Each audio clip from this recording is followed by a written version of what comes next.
सामान्य विज्ञान से रिलेटेड इम्पोर्टेंट 20 क्वेश्चन डिटेल में डिस्कशन करेंगे। यह सामान्य विज्ञान की सीरीज का पार्ट 26 है, जो कि आने वाले railway, NTPC, group D, SSC, CGL, CHSL, bank आदि एग्जाम के लिए काफी हेल्पफुल है। यह क्वेश्चन विभिन्न प्रतियोगी परीक्षाओं में बार बार पूछे जाते तथा बार बार रिपीट होते हैं। सारे क्वेश्चन इंपॉर्टेंट है, इसलिए वीडियो अंत तक जरूर देखिए। आइए स्टार्ट। प्रश्न नंबर 1, मनुष्य की कोहनी में किस प्रकार की संधि पाई जाती है? दोस्तों, मनुष्य के कोहनी में हिंज संधि पाई जाती है। इसका ऑप्शन नंबर इसका ठीक हो जाएगा। दोस्तों, आप सभी ने इसका एग्जाम्पल अपने दैनिक जीवन में देखा होगा। जैसे आप सभी के घरों में जो दरवाजे यानी गेट होते हैं, उनके अंदर कब्जे लगे होते हैं। यह कब्जे जो होते हैं हिंज संधि के उदाहरण है। बात करते हैं कुंदन खल्लिका के बारे में। दोस्तों, एक कंधे में पाई जाने वाली संधि होती है।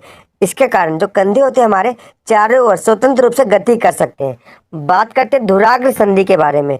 यह संधि गर्दन व सिर के जोड़ने वाली संधि होती है, जिसे धुराग्र संधि कहते हैं। इसकी सहायता शरीर सिर होता है हमारा, यह आगे पीछे दाएं बाएं गति कर सकता है। नेक्स्ट क्वेश्चन, प्रश्न नंबर 2, किसान हल्के भूसे को भारी अन्य कणों से पृथक करने के लिए किस विधि का प्रयोग करता है? दोस्तों, इसका ऑप्शन नंबर इसका ठीक हो जाएगा। किसान हल्के भूसे को भारी अन्य कणों से पृथक करने के लिए निष्पावन विधि का प्रयोग करता है। इसका ऑप्शन नंबर इसका ठीक हो जाएगा। आइए इस क्वेश्चन को डिटेल में जानते हैं। दोस्तों, बात करते हैं हस्तचयन विधि के बारे में। इस विधि का उपयोग गेहूं, चावल तथा दालों से कुछ बड़े मिट्टी के कणों, पत्थरों तथा भूसे को अलग करने में किया जाता है। इस विधि का प्रयोग तब किया जाता है जब अशुद्धि की मात्रा प्राय बहुत ही अधिक नहीं होती। बात करते हैं थ्रेसिंग विधि के बारे में। डंडियों से अनाज के दानों तथा अनाज को पृथक करने की विधि को थ्रेसिंग विधि कहते हैं। बात करते हैं निष्पावन विधि के बारे में। निष्पावन विधि का उपयोग पवनों तथा वायु के झोंकों द्वारा मिश्रण से भारी तथा हल्के अवयव को पृथक करने में किया जाता है। साधारणतया किसान इस विधि का उपयोग हल्के भूसे को भारी अन्य कणों से पृथक करने के लिए करता है। किसी मिश्रण के अवयव को इस प्रकार पृथक करने को विधि को निष्पावन विधि कहते हैं। लास्ट में हमारा मेथड है चालन विधि। इस विधि का प्रयोग बड़े बड़े मकानों को बनाने के लिए कंकड़, पत्थर तथा रेत को अलग करने में किया जाता है। घरों में आटे तथा भूसी को अलग करने के लिए भी चालन विधि का प्रयोग किया जाता है। नेक्स्ट क्वेश्चन, प्रश्न नंबर 3, रक्त का अध्ययन किस शाखा में किया जाता है? तो दोस्तों, रक्त का अध्ययन जिस शाखा में किया जाता है उसे हेमेटोलॉजी कहते हैं। क्या कहते हैं? हेमेटोलॉजी कहा जाता है। बात करते हैं हिस्टोलॉजी के बारे में। हिस्टोलॉजी यानी ऊतक विज्ञान। दोस्तों, हिस्टोलॉजी जो शब्द है, यूनानी भाषा के हिस्टोस तथा लॉजिया से मिलकर बना, जिसका अर्थ होता है ऊतकों का अध्ययन करना। बात करते हैं न्यूरोलॉजी के बारे में, यानी तंत्रिका विज्ञान। तंत्रिका तंत्र के रोगों से संबंधित चिकित्सीय विशेषताओं का अध्ययन न्यूरोलॉजी में किया जाता है। नेक्स्ट क्वेश्चन, प्रश्न नंबर 4, पौधे जो नमक युक्त मिट्टी में उगते हैं क्या कहलाते हैं? दोस्तों, पौधे जो नमक युक्त मिट्टी में उगते हैं वह हेलोफाइट कहलाते हैं। क्या कहलाते हैं? हेलोफाइट कहलाते हैं। इसका ऑप्शन नंबर सी इसका ठीक हो जाएगा। दोस्तों, बात करते हैं जेरोफाइट के बारे में। दोस्तों, वे पादप या पौधे जो मरुस्थलीय भागों में उगते हैं उन्हें जेरोफाइट कहते हैं। दोस्तों, हाइड्रोफाइट का उदाहरण आप सभी, यानी इसकी परिभाषा आप सभी कमेंट सेक्शन में बताएंगे कि किन पौधों को, इन पादपों को हाइड्रोफाइट कहा जाता है। नेक्स्ट क्वेश्चन, प्रश्न नंबर 6, वनस्पति तेल से वनस्पति घी बनाने में कौन सी गैस प्रयोग किया जाता है? तो दोस्तों, वनस्पति तेल से वनस्पति घी बनाने के लिए हाइड्रोजन गैस का प्रयोग किया जाता है। इसका ऑप्शन नंबर 20 का ठीक हो जाएगा। बात करते हैं हाइड्रोजन के बारे में। इसका परमाणु क्रमांक 1 होता है। इसे H से डिनोट किया जाता है। दोस्तों, इसकी खोज 1776 ईस्वी में कब की थी? 1776 ईस्वी में हेनरी कैवेंडिश ने इसको खोजा था। और इसका नामकरण क्या रखा था इन्होंने इसका नाम रखा था ज्वलनशील वायु। तथा 1883 में, कब? 1883 ईस्वी में लेवेशियर ने इसका नाम हाइड्रोजन रखा था, क्योंकि ये ऑक्सीजन के साथ मिलकर जल बनाती है। नेक्स्ट क्वेश्चन, प्रश्न नंबर 7, ऊर्जा का एसआई मात्रक होता है? तो दोस्तों, ऊर्जा का एसआई मात्रक जूल होता है। क्या होता है? जूल होता है। इसका ऑप्शन नंबर 20 का ठीक हो जाएगा। दोस्तों, न्यूटन किसका एसआई मात्रक होता है? आप बताएंगे। बल यानी फोर्स का एसआई मात्रक न्यूटन होता है, जबकि जो ओम होता है यह रेसिस्टेंट यानी प्रतिरोध का एसआई मात्रक होता है। बात करते हैं वाट की, यह शक्ति का एसआई मात्रक होता है। नेक्स्ट क्वेश्चन, प्रश्न नंबर 8, एक सिलाई मशीन की सुई किस प्रकार की गति करती है? तो दोस्तों आप बताएंगे सिलाई मशीन की जो सुई होती है यह आवर्ती गति करती है, यानी इसका ऑप्शन नंबर इसका ठीक हो जाएगा। दोस्तों इस गति में वस्तुएं एक निश्चित समय अंतराल के बाद अपनी स्थिति को दोहराती हैं, जैसे सितार की डोरियां, वृक्ष की शाखाएं तथा झूला इत्यादि जो होती है पेंडुलम, ये सभी आवर्ती गति के उदाहरण हैं। बात करते हैं घूर्णन गति के बारे में। दोस्तों पृथ्वी अपने अक्ष पे तथा लट्टू जो गति करते हैं घूर्णन गति के उदाहरण है। बात करते हैं वर्तुल गति की। घड़ी की सेकंड की सुई की गति तथा पंखे की पंखड़ियों की गति जो होती है वह वर्तुल गति के उदाहरण है। नेक्स्ट क्वेश्चन, प्रश्न नंबर 9, झूठ का पता लगाने वाला यंत्र किस नाम से जाना जाता है? तो दोस्तों झूठ का पता लगाने वाला यंत्र जो होता है वह पॉलीग्राफ के नाम से जाना जाता है, यानी इसका ऑप्शन नंबर डी इसका ठीक हो जाएगा। नेक्स्ट क्वेश्चन, प्रश्न नंबर 10, ऊंचाई से फेंका गया पत्थर तेजी से गिरता है जबकि पैराशूट धीरे धीरे गिरता है, क्योंकि इसका ऑप्शन नंबर 20 का ठीक हो जाएगा। पैराशूट का पृष्ठ क्षेत्रफल अधिक होता है इसलिए धीरे धीरे गिरता है, इसका ऑप्शन नंबर 20 का ठीक हो जाएगा।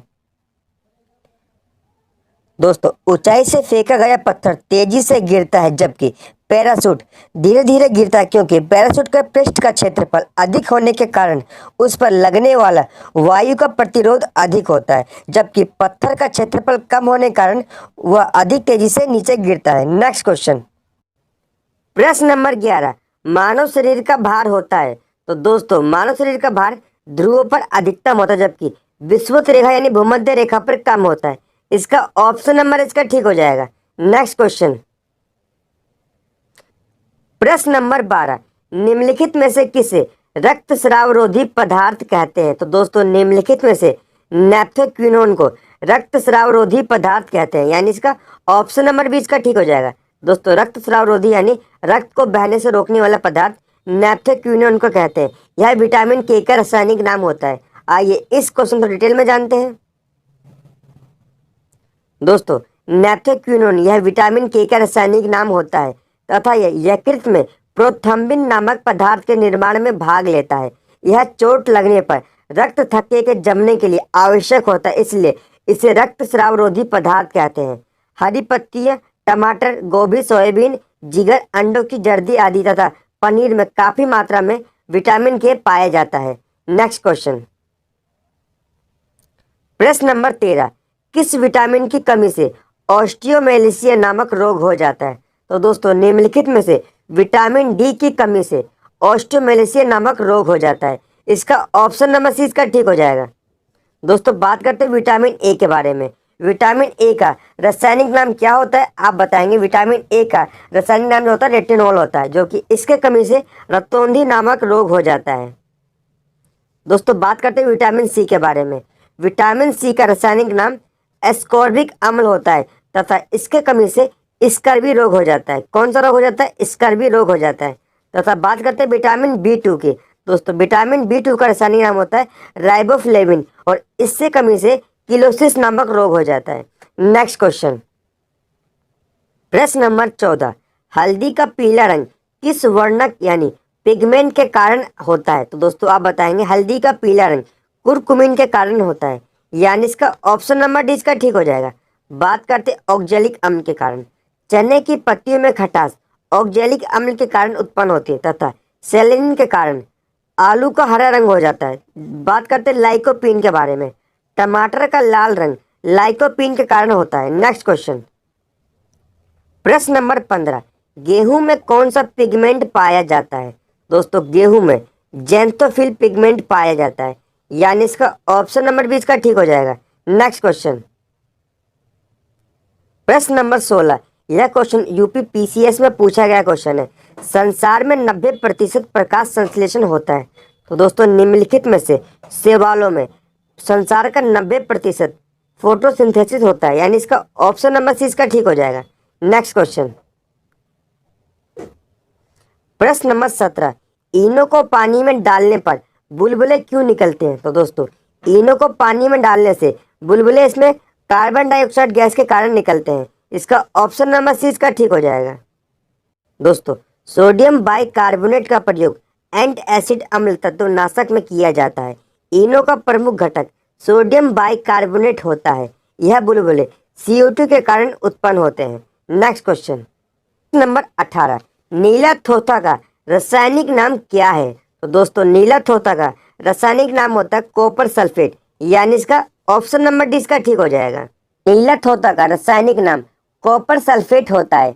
कॉपर सल्फेट में 5 अणु जल क्रिस्टलन का होता है। कॉपर सल्फेट को गर्म करने पर जल अलग हो जाता है तथा सफेद रंग का लवण प्राप्त होता है। नेक्स्ट क्वेश्चन प्रश्न नंबर 19, निम्नलिखित में से कौन सा एक वेस्टिजियल यानी अवशेषी अंग है? दोस्तों निम्नलिखित में से अपेंडिक्स ये जो होता है अवशेषी अंग यानी वेस्टिजियल ऑर्गन होता है। इसका ऑप्शन नंबर डी इसका ठीक हो जाएगा। दोस्तों एक क्वेश्चन बन जाता है कि अपेंडिक्स होता है किस पार्ट से लगा होता है? तो बताएंगे आप बड़ी आंत से लगा होता है। इसका ऑप्शन नंबर डी इसका ठीक हो जाएगा। नेक्स्ट क्वेश्चन प्रश्न नंबर 20, समुद्र में नदी की अपेक्षा तैरना आसान होता है क्योंकि? दोस्तों समुद्र में नदी की अपेक्षा तैरना आसान होता है क्योंकि समुद्र का जल जो होता है नमकीन होता है, यानी इसका ऑप्शन नंबर इसका ठीक हो जाएगा। दोस्तों सोडियम क्लोराइड तथा अन्य लवणों की अधिकता के कारण समुद्री जल नमकीन होता है। इसके फलस्वरूप समुद्री जल का घनत्व ज्यादा हो जाता है। इसी कारण ज्यादा घनत्व हो जाने के कारण समुद्री जल में उत्प्लावकता भी अधिक हो जाती है, इसलिए समुद्र के जल में तैरना आसान रहता है। दोस्तों एक क्वेश्चन है कि आप बताएंगे समुद्र के जल का pH मान कितना होता है? आप सभी इसका जवाब कमेंट सेक्शन में बताएंगे। और आज की वीडियो आपको कैसी लगी इसका जवाब जरूर बताइए। और अगर वीडियो आपको अच्छी लगी हो तो वीडियो को लाइक शेयर और चैनल को जो सब्सक्राइब करिए। और इस वीडियो की PDF आप टेलीग्राम चैनल से प्राप्त कर सकते हैं।